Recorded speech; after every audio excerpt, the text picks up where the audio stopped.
Moi, c'est Mathieu Sagna, le président du collectif des ex-travailleurs des bases françaises au Sénégal. Mesdames, Messieurs les journalistes, Mesdames et Messieurs les représentants de la société civile, Mesdames et Messieurs les autorités administratives et religieuses,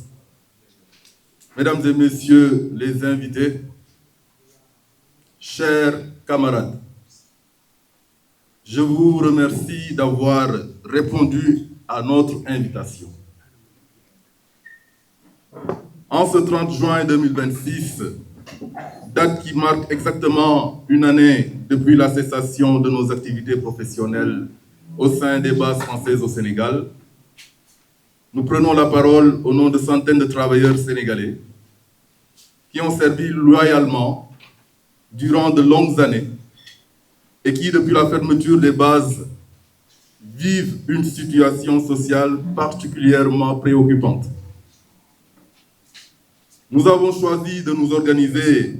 au sein du collectif des ex-travailleurs des bases françaises au Sénégal afin de porter notre voix de manière responsable, organisée et constructive. Depuis un an, nous avons privilégié les démarches administratives, le dialogue et les voies républicaines. Depuis un an, nous avons fait preuve de patience. Depuis un an, nous attendons des réponses concrètes. Mais aujourd'hui, force est de constater que la situation des ex-travailleurs demeure sans solution satisfaisante, alors que la précarité s'installe durablement dans nos foyers. Mesdames et Messieurs, le président de la République a fait le choix souverain de mettre fin à la présence des bases militaires étrangères sur le territoire sénégalais. Cette décision relève de la souveraineté nationale et nous la respectons. Nous comprenons également qu'une nation souveraine doit pouvoir assumer librement ses orientations stratégiques. Cependant, cette décision a eu une conséquence directe et immédiate. C'est la perte d'emploi de centaines de travailleurs sénégalais qui ont consacré plus de 20, 30, souvent 40 années de leur vie professionnelle au service de ces installations. Aujourd'hui, la réalité que vivent ces travailleurs est alarmante. La moyenne d'âge de nos membres est d'environ 49 ans. À cet âge, retrouver un emploi stable relève souvent du parcours du combattant. De nombreuses familles ont perdu leur couverture médicale. Des parents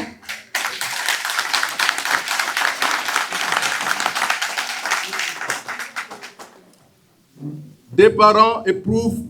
d'énormes difficultés à assurer la scolarité de leurs enfants.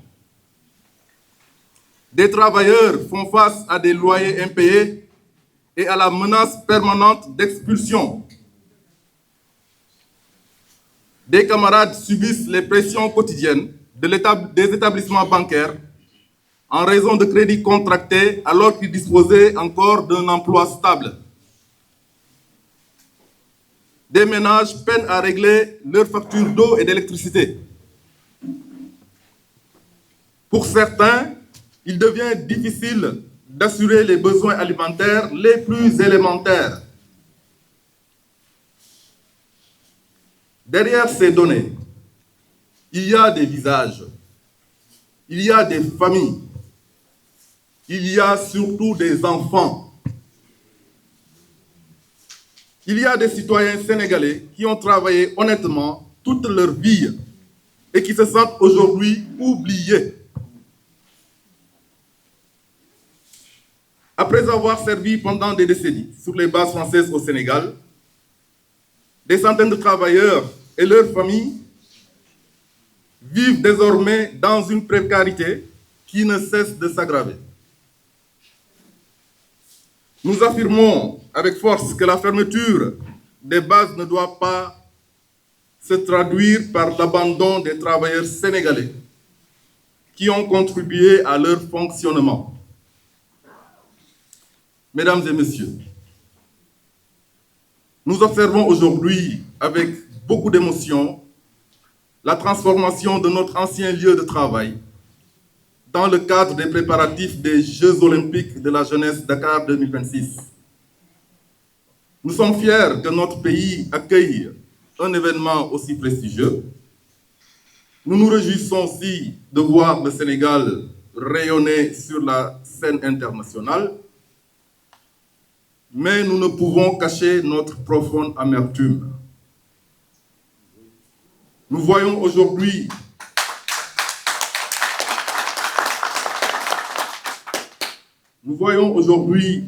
les infrastructures où nous avons travaillé durant de longues années être transformées en cœur aïeux et mises au service d'un projet national ambitieux sans que les travailleurs qui ont contribué à faire vivre ces lieux ne soient associés à cette nouvelle dynamique. Nous regrettons qu'aucune mesure spécifique de réinsertion professionnelle, de reconversion ou d'accompagnement n'ait été envisagée en faveur des ex-travailleurs. Nous regrettons que ceux qui ont consacré une partie importante de leur vie à ces installations soient aujourd'hui simples spectateurs de leur transformation. Nous ne demandons aucun privilège. Nous demandons simplement que la reconnaissance du travail accompli se traduise par des actes concrets. Mesdames et messieurs, texte où notre pays s'efforce de consolider la paix sociale, la cohésion nationale et le développement économique, nous souhaitons attirer l'attention des autorités sur une situation qui mérite une réponse urgente. Notre démarche n'est pas une démarche de confrontation, comme l'ont dit mes prédécesseurs en wolof. Notre démarche n'est pas une démarche politique. Notre démarche est une démarche sociale, citoyenne et profondément humaine. Mais nous refusons également que notre silence soit interprété comme de la résignation. Nous refusons que notre patience soit interprétée comme de l'indifférence. Nous refusons que notre dignité soit sacrifiée sur l'autel des grandes décisions stratégiques. Nous croyons que la souveraineté nationale doit s'accompagner d'une responsabilité sociale. Nous croyons qu'aucune politique publique ne doit laisser derrière les citoyens abandonnés à leur sort. Nous croyons qu'une nation forte est une nation qui protège ses travailleurs. Monsieur le Président de la République, nous nous adressons à vous avec respect, mais également avec gravité. Une année s'est écoulée, une année d'attente, une année d'incertitude, une année de difficultés pour des centaines de familles. Nous sollicitons votre haute intervention afin qu'une solution juste, équitable et durable soit trouvée avant que davantage de familles ne sombrent dans la précarité. Nous ne demandons ni faveur ni traitement de privilège. Nous demandons justice. Nous demandons reconnaissance. Nous demandons réparation du préjudice subi. À cet effet, le collectif des ex-travailleurs des bases françaises au Sénégal formule les revendications suivantes. Premièrement, l'octroi d'une audience avec le président de la République afin de lui exposer directement la situation des familles concernées. Deuxièmement, la mise en place d'un cadre de concertation réunissant toutes les parties concernées. Troisièmement, la mise en œuvre de mesures d'accompagnement social d'urgence pour les ex-travailleurs. Quatrièmement, la mise en place de mécanismes de réintégration et de reconversion professionnelle pour les personnes concernées. Cinquièmement, une indemnisation à la hauteur des préjudices économiques et sociaux subis. Sixièmement, la recherche d'une solution définitive, équitable et respectueuse des droits et de la dignité des travailleurs. Mesdames et messieurs, le collectif des ex-travailleurs des bases françaises au Sénégal demeure attaché au dialogue, à la paix sociale et au respect des institutions de la République. Mais nous demeurons également mobilisés jusqu'à l'obtention des réponses concrètes à nos préoccupations légitimes. Nous appelons l'ensemble des forces vives de la nation, les organisations de la société civile, les partenaires sociaux, les autorités religieuses, les élus et tous les citoyens attachés à la justice sociale à soutenir notre combat. Car défendre les ex-travailleurs des bases françaises au Sénégal, c'est défendre la dignité du travailleur sénégalais. C'est défendre la justice sociale. C'est défendre le principe selon lequel aucun citoyen ne doit être oublié lorsque de grandes décisions de la nation sont prises. Salam Fala, ma secrétaire adjointe donc, de ce collectif-là. Et au niveau des bases françaises, j'étais la responsable informatique de ma direction. Du centre de Gërëm di julli ci Seydina Mohamed alayhi salam. Di les remercier, chers camarades, ci seen présence. Ci lii ngeen xam ne yéen a ko moom. Ay pères de famille sénégalais, mères de famille sénégalais lañu. Dans liggéey ci base française. Nekk ay responsable comme sama camarade ñu ko waxoon tantôt. Ay cadres yi nga xam ne dañ daan participer ci ay décisions majeures. Yàlla def ñu daan fi développer suñu plan de carrière. Am fa vraiment une régularité de salaire. En fait de couverture médicale dañ daan faju ci base française yi dañu daan jël charge ñun ak suñuy njaboot. Les polygames ku ci doon am ñeenti jabar sax sa ñeenti jabar dañ koy jël en charge ak say njaboot. Am régularité de salaire wax naa ko tantôt. Am sécurité d'emploi suñu xel dal yàlla def aussi ci ak tubaab bi aussi wax dëgg yàlla même avantage de culture sax dem ay màkk ay billet màkk dañ daan am ñetti billet màkk par année ñii dem kii suñu frère suñu côté chrétien yi am aussi seen billet dem Rome. Ah wax dëgg yàlla loolu yëpp pour firndeel que wax dëgg yàlla ñu ngi fa nekkoon ci suñu jàmm ak suñu salaam dans un cadre de respect mutuel tubaab bi jox ñu suñu cër ñu delloo leen ko. Représente nag Sénégal dignement amul benn tubaab bu yëpp Sénégal au contraire dañu daan nawlu suñu comportement suñu conduite parce que ku xam Sénégalais dëggantaa xam ne Sénégal fulla ak fayda la am valeur la am. Ah ñun nag ba ñu toog ba jékki-jékki mbir bu daanu suñu kaw le président de la République son excellence Bassirou Diomaye Diakhar Faye jël décision bu mu jël pour la fermeture de ces bases ñun en tant que travailleurs yi nekkoon ci base yi pour une question de souveraineté nationale on l'a accepté parce que kenn gënuñu doon sénégalais kenn gënuñu doon patriote ca boobu sax te njëlbeen ba sax te mois de décembre mois d'avril 2025 alerté woon nañu suñu président à travers suñu syndicat interne bi ñu amoon envoyé ay correspondance ne ko ñun nag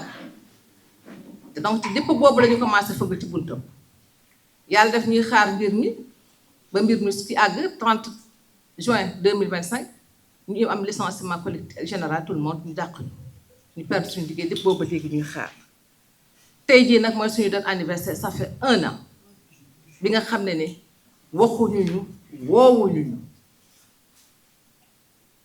tey nag jamono jii tey anniversaire bi ñu def nii tey boobu say ñu woo presse c'est pour alerter l'opinion nationale et internationale ci li nga xam ne ñun ci la ñuy dund ci injustice bi nga xam ne dañu ko teg ba pare ne noppi parce que comme quoi conséquences yu muy def c'est des conséquences désastreuses actuellement boo xoolee sax tu lu firndatu lu am le tissu familial est en train de se briser parce que kenn ku ci nekk da ngay yëg doon liggéey di suturloo sa liggéey yore tout ton monde derrière loolu yëpp tissu yëpp décision bi nga xam ne mooy suñu dàq suñu licenciement bi indi na ko ñii ñu ñuy dàq suñu kër yi ñi nga xam ne nekkoon en location en logement en location génn nañ leen seeni kër divorce yee ngi am nit ñee ngi tas parce que xam ngeen jamono métti na métti bi nga xam ne tey ji père de famille bu daan tey di xëy di joxe dépense nga toog joxatoo dépense dégg nga te nu mu jamono nu mu méttee divorce yaa ngi tas ñenn ñi dañuy dem sax seen goro ñoo leen héberger seen kër ñu nekk fa seen gàcc dépense sax ndekki sax dañ koy lijjanti te loolu demandé wuñu ko on n'a pas demandé de vivre ça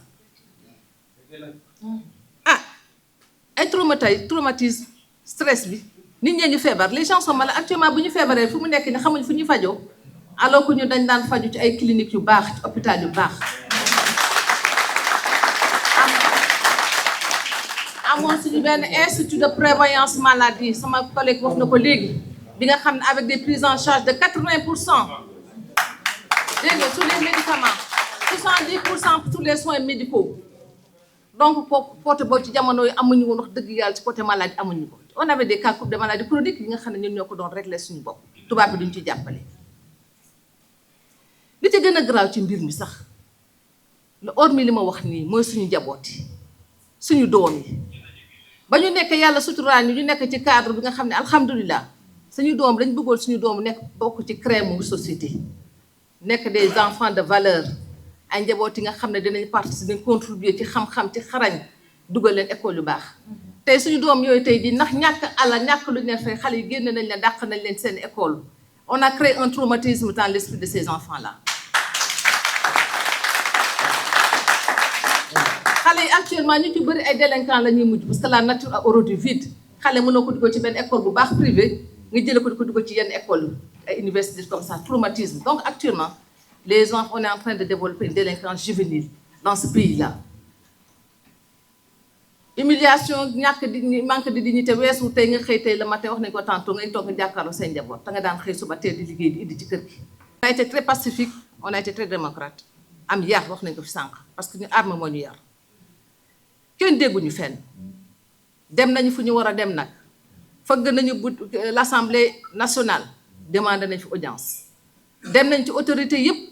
au niveau donc de la primature demandé nañ fi audience. Au niveau du président de la préfecture, du président de la République, on a demandé une audience. Actuellement, donc, fait une société civile, les gens, les autorités qui sont dans le social, il faut que nous fassions di wax di ñaxtu suñu mbir ah nit nag man mënuma concevoir ñu ñëpp d'ailleurs ñu nekk ay père de famille mère de famille responsable jàng fa ñu waroon jàng dañu jàng ñafe tubaab xam nga ne base française n'importe qui du fa dugg tubaab bu ñu demee ba tey ji ñooy jox confier benn tâche parce que sa xam-xam sax may na la ko ñun ñëpp ko fi toog ñëpp am kenn nga xam ne tey ji taxu tubaab taxu di la laaj nga répondre ko ci question tey ñu toog tey ñu teg kaa kii boobu mel métti bi mel noonu bu ñu waroon dem def nañ ko lenn rek moo des monsieur le président de la république son excellence Bassirou Diakhar Diomaye Faye yàlla moo la tànn teg la ci réew mi nga nekk le père de la patrie bàyyi de la nation bàyyi ñëpp yàlla moo la ko jagleel li ñu dalaloon suñu xel sax depuis boobu ba léegi sax tax sax coow ñu waxuñu sax xam nañ ko tu es quelqu'un de très humaniste xam nañ ko yaru nga ko am yar am nga jaar-jaar lu ci ginnaaw loolu aussi xam nañ ko tu as milité dans le syndicalisme et que donc xam nga lan mooy àq ak yelleefu nit ñi ngi lay ñaan ñu say njaboot ñun ñi nga xam ne yaa ñu uuf yàlla dogal loolu nga ubbil ñu sa bunt ñëw recevoir ñu wax ak yow lii nga xam ne da ngeen ñu ko teg pour une question de souveraineté nationale question de raison politique ñu toog jébbal nañ la ay documents def nañ benn mémorandum bi nga xam ne duñ ci ñaxtu yëpp defar nañ la ko te jot nga ko léegi nag yow rek la ñuy xaar nga ubbil ñu sa bunt nga waxtaan ak say njaboot parce que lii préjudice la lii injustice la injustice bi nga xam ne il faut nga rétablir ko le plus rapidement possible mënatuñu xaar nag mënatuñu xaar nañu 1 an mënatuñu xaar doy na sëkk ubbil ñu say porte am nañ ci yaakaar te yaakaar bu du dañ ci yow ñun ci yow mukk voilà di gërëm di sant di ñaan yàlla suñu borom yi nga xam ne mooy defar yàlla jubaleek yow wala ñu bëgg yàlla suñu borom defal kenn ku ci nekk retrouver sa dignité. Et messieurs les représentants de la presse, chers invités, nous vous remercions d'avoir répondu à notre invitation à cette conférence de presse organisée par les licenciés des bases françaises au Sénégal. La date du 30 juin revêt pour nous une signification particulière. Elle marque l'anniversaire du licenciement collectif du personnel civil sénégalais recruté par les bases françaises implantées au Sénégal. Cet événement a profondément affecté des centaines de travailleurs et leurs familles, avec des conséquences sociales, économiques et humaines qui continuent de se faire sentir à ce jour. À travers cette rencontre avec la presse nationale et internationale, nous souhaitons rappeler à l'opinion publique les circonstances de ce licenciement collectif, faire le point sur les démarches entreprises depuis lors et exposer les préoccupations qui demeurent sans réponse satisfaisante. Notre objectif n'est pas seulement de commémorer cette date symbolique, mais également de porter à la connaissance des autorités compétentes, des partenaires sociaux et de l'ensemble des citoyens les attentes légitimes des anciens travailleurs concernés. Il s'agit notamment des questions relatives à la reconnaissance des droits acquis, au respect des engagements pris, à la réparation des préjudices subis, ainsi qu'à la préservation de la dignité des travailleurs qui ont servi durant de longues années au sein de ces structures.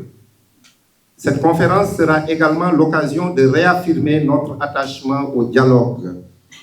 à la justice sociale et au règlement équitable de ce dossier dans un esprit de responsabilité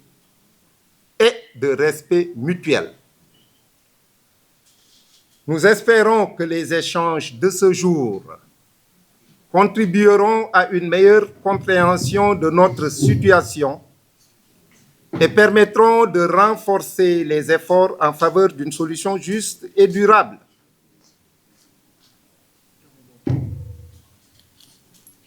Nous vous remercions de votre présence et de l'intérêt que vous portez à notre cause.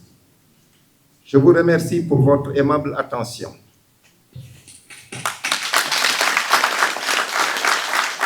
fay dugg mun a mën a ko 22 ans la ñu am ku ci mel ni man moi je suis rentré dans les bases donc à l'âge de 22 ans tey aujourd'hui j'ai 57 ans suma carrière suma enfance yëpp maanaam tey ci base français yi laa ko def et ñu xëy maanaam tey ñii dàq ñu maanaam dàq tubaab yi maanaam kon ñun teg ñu ci biti kon jéem ñu di bëgg ñu rester en rade déjà loolu duñ ko nangu parce que benn bu dee dox mën nañ ko bu dee wax mën nañ ko bu dee jëf mën nañ ko ba mu des nag ay nekk fii di lakki pono di ay toj suma patrimoine du ma koy yàq man kenn du ma gis may lakki pono parce que man kenn yarew ma noonu kenn du ma gis may toj maanaam fi mu nii ay bus parce que bus yi ñuy toj mu ne ko suñuy bus lañu kenn du ñu gis extra ci lu violence parce que ñun yarewuñ ñu ci violence mais dañ ñu yar aussi ci diplomatie que gouvernement Sénégal déjà war a xam loolu ñun dañ ñu yar ci diplomatie tey jii bu toogee déjà 1 an ci tey maanaam dégguñu maanaam gisuñu maanaam donc y a problème parce que effectivement nit day am kilifa du ragal de non ñun dañu bokk ci Sénégal te parmi nous ñii fi toog nii tey kan moo ne kenn ci ñun tey jii suba du nekk fi mu du nekk président de la République moo tax lépp lu ñuy def dañ koy régler ak diplomatie danañ ko dox nag danañ ko wax parce que wolof mu ne nag koo ëpp ci mbokk mënu ko jëw ngeen cause ci kàttanu suñu borom da ngeen koy am parce que lu tax da ngeen koy am mooy benn mooy da ngeen servir le Sénégal parce que tey jii fi mu nii ku fi nekk maanaam tey da nga fay impôt pendant des années ñu lay dagg xaalis bu weex tàll 33 ans de service boo ko def maanaam ñaata at nga fay ko impôt et pourtant tey jii ñi fi falu tey boo leen doon wax tey fay impôt mosu ñoo fay impôt ndax am na ci ñoo xam ne mosu ñoo am bulletin de salaire kon force française bi ñuy wax nii maanaam les ex-travailleurs maanaam gàcci ngalam mais nañu wax aussi ci ñun mais nañu wax ci ndaw ñi et très rapidement possible parce que tamit fu mu mënta doon maanaam même France aussi tamit bëgg naa ñoom it ñu bàyyi ñu xel parce que France dañ ñu taxañee maanaam dem seen yoon les Français là ils nous ont potané ala dem seen yoon ah si parce que gémmuñ bu waxul dëgg day wax safaan dañ ñu bëlëfee waaw parce que àdduna wolof moo ne lu la jaaxal yónni yàgg bawul dara def nañ lu ñuy def foog ni duñu ko xam wala maanaam dëgg bi du feeñ mais dëgg mooy njëkk te mooy mujj te loolu yëpp lan moo ko indi à cause de nos collègues là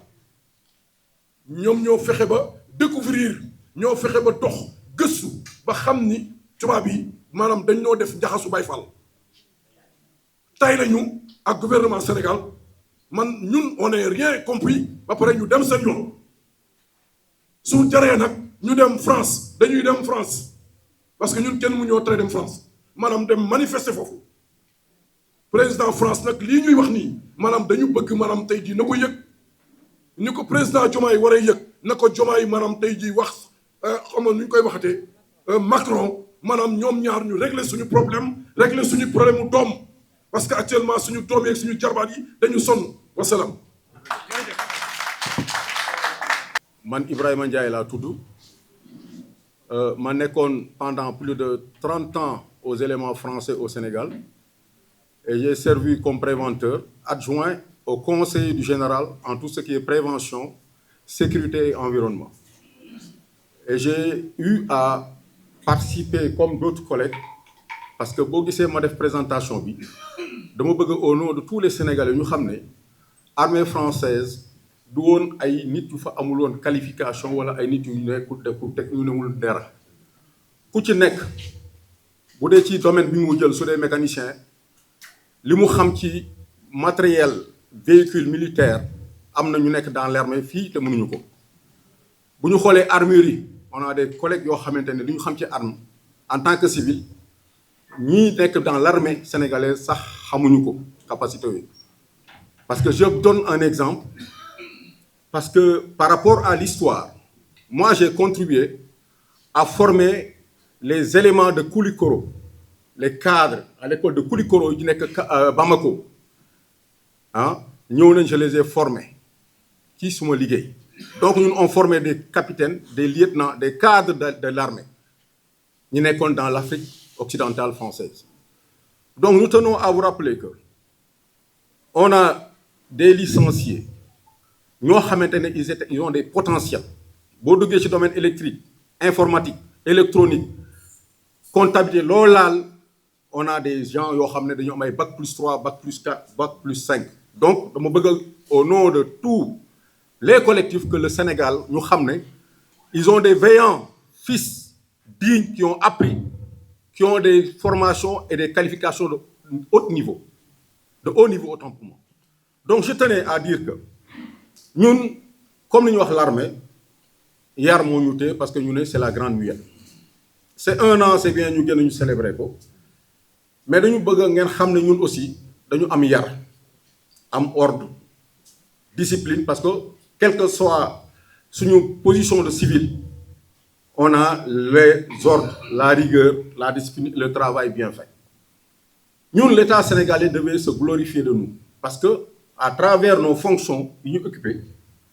on a été fidèle aux Français et on a rehaussé le blason de l'État sénégalais à l'échiquier international ndax ñun on a des diplômes mais mieux encore entre collègues on a des médailles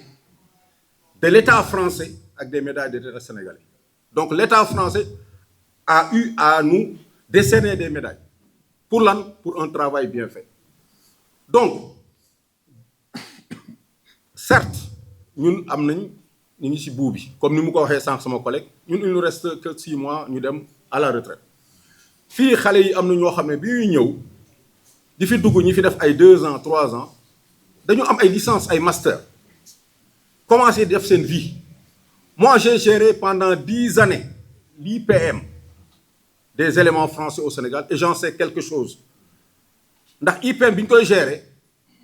par rapport ak IPM yi nekk ci AGK national on faisait partie des meilleurs et on était référenciés. L'UCAMO bi créé wu nga xam ne mooy c'est l'organisation faîtière des IPM du Sénégal ñun on a contribué au fort bi ñu koy teg et non on a été pertinent ci ay acquis lors des séminaires yu ñu def ak ñoom à travers fii Sénégal. Donc amoon ay éléments yoo xam ne xamuñu lu ñuy def on les maîtrise et que man je dirais que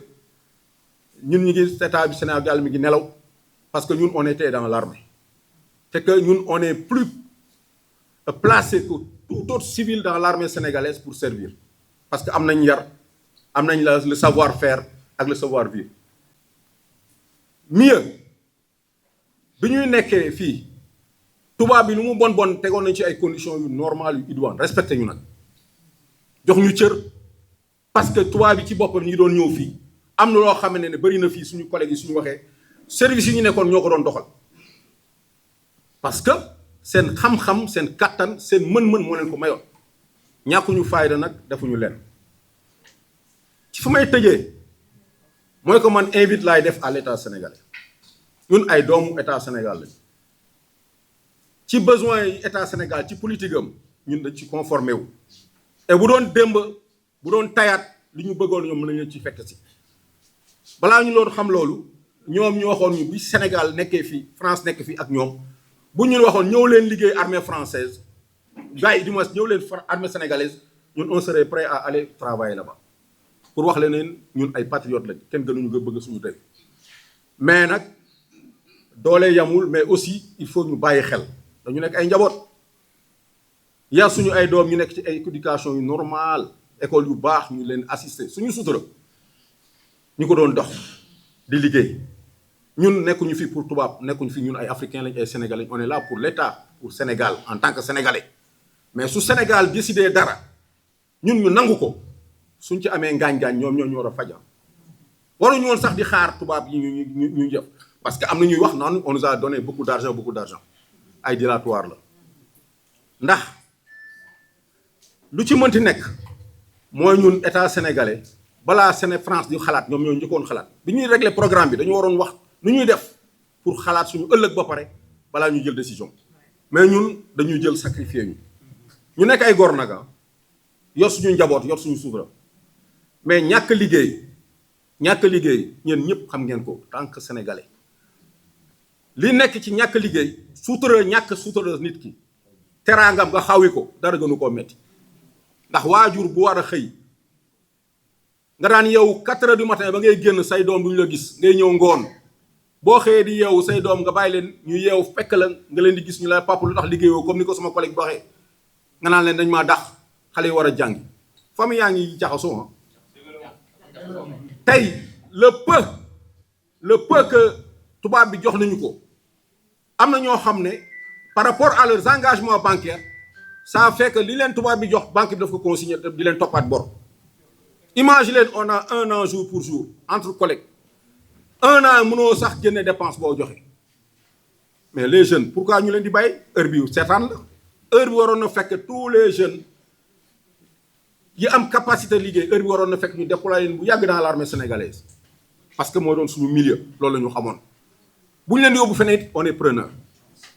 Maintenant pour finir je lance un appel solennel au président de la République di ko wax ne moom dafa yor kër yor njabootam am ci lu mu nekk ni mu toogee amul problème ay njabootam nekk à l'aise nañu bàyyi ñun tam ñu bàyyi xel ba ñun tamit ñu mën a gérer suñu njaboot luñ koy ñaan mooy ñu xool nu ñu dàmpee ñu régler problème bi parce que y a quelque chose à faire et que les jeunes yi ne fii ñu bàyyi ñuy traîner lillaahi wa rasuuli nañ leen jël ñu dugal leen fu ñu leen dugal ñun suñu yoon nekkul ci lenn lu dul liggéey moo ñu fi téye suñu suutura lañu yor suñu sac lañu yor comme ni ko Abdoul Aziz waxee ku ci nekk yar nañ la sa kër mais ñun armée daf ñu yar